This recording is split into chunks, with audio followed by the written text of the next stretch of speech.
Olá pessoal, eu sou o professor Sérgio Antônio Bucioli e venho compartilhar com você um assunto muito interessante. Falaremos sobre atividade física na terceira idade. Nós já podemos observar que a população idosa tem crescido bastante. E como é gostoso poder notar dentro das academias, nos parques, nas avenidas, os nossos velhinhos se exercitando em busca de saúde. Você já pensou então o quanto nós somos importantes para a terceira idade? O quanto o mercado de trabalho será abrangente para todos nós, para os profissionais, educadores físicos que estiverem preparados para conhecer e cuidar dessa população? Pessoal, a previsão é que o Brasil se torne o sexto país mais populoso do mundo. Nós teremos 32 milhões de pessoas com mais de 60 anos. Legal, não?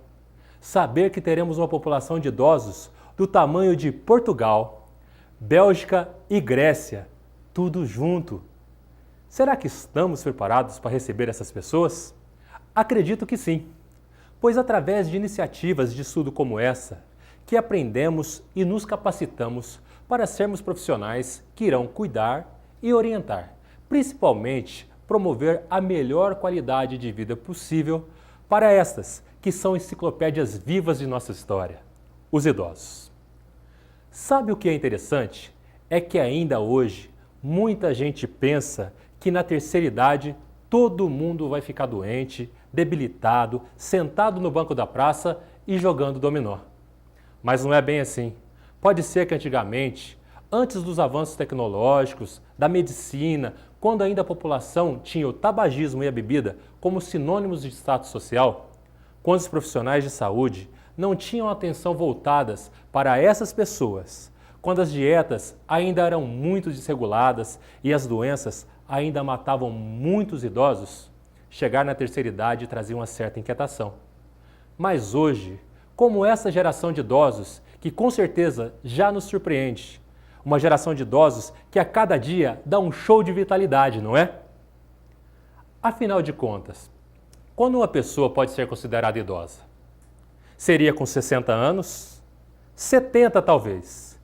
Mas será que uma pessoa de 50 anos já não possui características limitadoras que se enquadrem à velhice? Ou com 80 anos ainda, será que ela não estaria totalmente ativa e não possuiria nenhum sinal de que tem essa idade? É por essas e por outras divergências que os autores tentam criar parâmetros para classificar a população idosa. Assim, a primeira divisão que faremos é tentar explicar o envelhecimento e dividi-lo em envelhecimento primário, envelhecimento secundário e envelhecimento terciário. O envelhecimento primário é aquele natural de um processo de vida, ou seja, o passar dos anos, a pessoa vai envelhecendo. Podemos até dizer que esse envelhecimento nada mais é do que aconteceu de quando começamos essa videoaula até agora e vai continuar acontecendo aí no nosso dia a dia, de maneira progressiva, gradual e cumulativa, ou seja, cada momento vamos lentamente ficando mais velhos, de maneira natural. Portanto, podemos dizer que neste processo há uma grande influência dos nossos hábitos alimentares, das práticas de atividade física, do estilo de vida, da nossa educação de maneira geral e até mesmo da posição social e econômica de cada um de nós.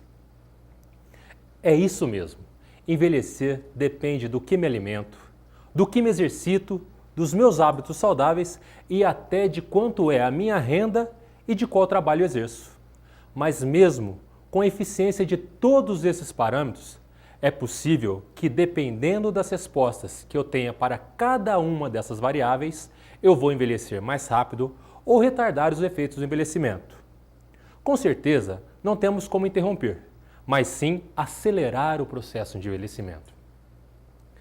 E é a aceleração desse processo que nós começamos então a explicar o envelhecimento secundário, que já está relacionado com vários eventos patológicos ou ao aparecimento de doenças durante o envelhecimento, que seria natural. Para ficar bem claro, podemos dizer que o envelhecimento primário é inevitável, uma vez que faz parte de um processo genético e normal do nosso ciclo de vida. Já o envelhecimento secundário pode ser evitado, pois as doenças adquiridas ou mesmo as de origem genética podem aparecer justamente devido a inadequações nos fatores que já falamos, como a alimentação, o sedentarismo, enfim, as escolhas pessoais vão refletir na saúde e no estilo de vida. Podemos até nos arriscar em dizer que, em grande parte das vezes, o envelhecimento secundário é resultado das influências e dos desajustes do envelhecimento primário, pois fatores ambientais e as doenças que são características do envelhecimento secundário podem modificar uma fase que seria natural, que seria o envelhecimento primário, em uma fase repleta de doenças, vulnerabilidade e um envelhecimento secundário cheio de patologias. Por fim, vamos falar do envelhecimento terciário, que é caracterizado pelas perdas físicas, cognitivas, marcado por uma grande dependência. O envelhecimento terciário é a soma dos efeitos naturais do envelhecimento primário com as patologias do envelhecimento secundário e que são agravadas, fazendo com que o idoso perca sua autonomia devido à demência e deficiência física com este envelhecimento. Além dessa classificação, em envelhecimento primário, secundário e terciário, ainda encontramos na literatura outras tentativas que tentam classificar cada tipo ou cada fase do envelhecimento. Assim, a gerontologia, que é a ciência responsável pelo estudo dos processos de envelhecimento, traz outros 5 conceitos. O conceito cronológico, ou calendário, o conceito biológico, ou individual, o conceito psicológico, o conceito sociológico e o conceito fisiológico ou funcional. O conceito cronológico, ou calendário, corresponde à idade. Esse é fácil, né?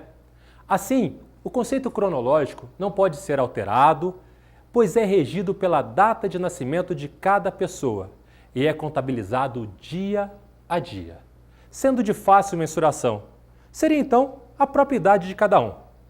Alguns autores até trazem subclassificações dentro do conceito cronológico, definindo e classificando assim.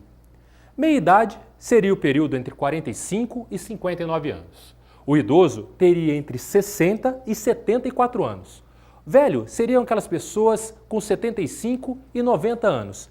E muito velho, aqueles que tivessem acima de 90 anos. Porém, não vamos ficar muito presos nessas classificações, pois há uma variedade de conceitos e de autores que sempre determinam intervalos e nomeiam cada fase. Assim, vamos nos ater a essa classificação. Já o conceito biológico ou individual é determinado pelas condições orgânicas e biológicas de órgãos e tecidos, levando em consideração a determinação da idade biológica, fatores mentais, condições teciduais, integridade óssea, morfologia, antropometria e até mesmo os aspectos sexuais da vida de cada pessoa.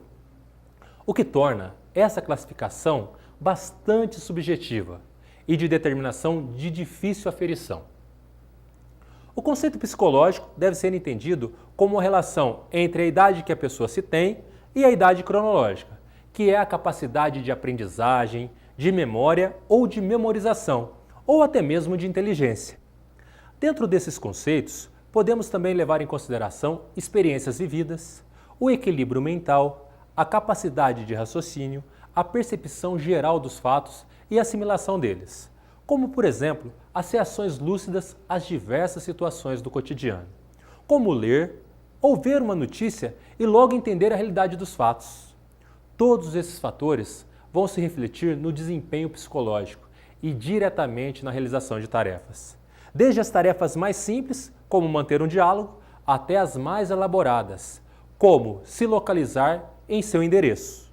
Outro conceito, o sociológico, é determinado pelas relações sociais, como o idoso se posiciona no meio familiar, como interage com as pessoas, como estabelece os seus vínculos e afetos. O fator sociológico é bastante relativo dentro de cada sociedade. Temos modelos sociais em que o idoso, dentro do ambiente social, é marginalizado. Em outras sociedades, altamente valorizado. E nem sempre esse fator está ligado às estruturas complexas ou financeiras não, viu? Um exemplo bem legal são das sociedades indígenas.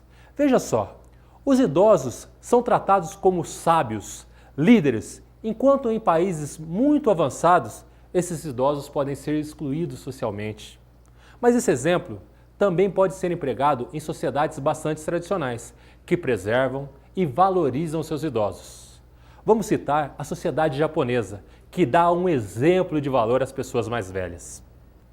E no Brasil? Como será que esse aspecto está? Lembre-se que grande parte dessa valorização pode estar em suas mãos. Continuando, vamos falar agora do conceito mais diretamente ligado às áreas de treinamento, performance e qualidade de vida, o conceito fisiológico ou funcional. Neste conceito, nós somamos todos os anteriores e pode ser explicado como uma tentativa de relacionar a idade, o aspecto biológico, o psicológico e o social, caracterizando assim a relação mais próxima e verdadeira sobre o quanto a pessoa está velha. Dentro do conceito fisiológico funcional, podemos ter uma visão plena sobre a saúde e seus aspectos globais. Quais são suas capacidades, suas limitações fisiológicas, biológicas, psicológicas e como está a integralidade dos sistemas corporais, como o sistema nervoso, sistema circulatório, ósseo e como eles estão reagindo. Fatores como locomoção, alimentação e até mesmo audição e visão, também pressão arterial, força, tudo isso deve ser levado em consideração dentro deste conceito. Temos então já algumas noções de como classificar os idosos, desde fatores que darão resultados exatos, como é o fator cronológico, até outros que serão determinados de maneira mais subjetiva, como é o fator sociológico, ou até mesmo através de medidas, como é o fator fisiológico funcional. Assim, vamos mensurar a capacidade aeróbia, por exemplo, de um idoso, pelo valor fisiológico funcional. No entanto, dois fatores são alicerces básicos para quaisquer definições: a independência e a autonomia. Esses são os principais fatores que fazem a diferença na terceira idade. Observe que conforme a população envelhece, muitas habilidades são afetadas, reduzindo ou neutralizando a autonomia e a independência. Assim, quanto mais tempo a pessoa conseguir manter-se autônoma e independente, maior será a sua qualidade de vida. Para que possamos entender de maneira mais ilustrativa, vamos analisar a figura. Só podemos dizer que um idoso é saudável se sua funcionalidade estiver íntegra. Se ele estiver em plenas condições de se cuidar sozinho ou de gerenciar sua vida sem transtornos. Fazendo isso de maneira bem simples, podemos dizer que a capacidade de tomar decisões é a autonomia e a capacidade de executar essas decisões é a independência. Dentro da autonomia, temos a cognição e o humor, sendo que a cognição é a capacidade mental de compreender e resolver os problemas do cotidiano, e o humor é a motivação que é necessária para a participação social ou a realização de tarefas, sejam elas funções mentais, como o pensamento, por exemplo, ou a própria percepção sensorial, o nível de consciência que também se incluem a essa autonomia. Já a independência é composta pela mobilidade e pela comunicação. A mobilidade é a capacidade que o indivíduo tem de se deslocar, ou propriamente de andar, de manipular o meio no qual se encontra inserido. Dentro da mobilidade, podemos ainda nos aprofundar analisando a capacidade de alcance dos membros, tanto o membro superior como membros inferiores, a postura, a velocidade da marcha, tudo isso deve ser analisado em sua frequência e velocidade. A comunicação, o segundo componente da independência, pode ser entendido como a capacidade de ser entendido, estabelecendo o relacionamento produtivo com o meio, onde há trocas de informações, elaboração de ideias, manifestação de sentimentos, sendo que a visão e a audição, a fala, a voz, a motricidade, a oraculomotricidade são primordiais para a comunicação.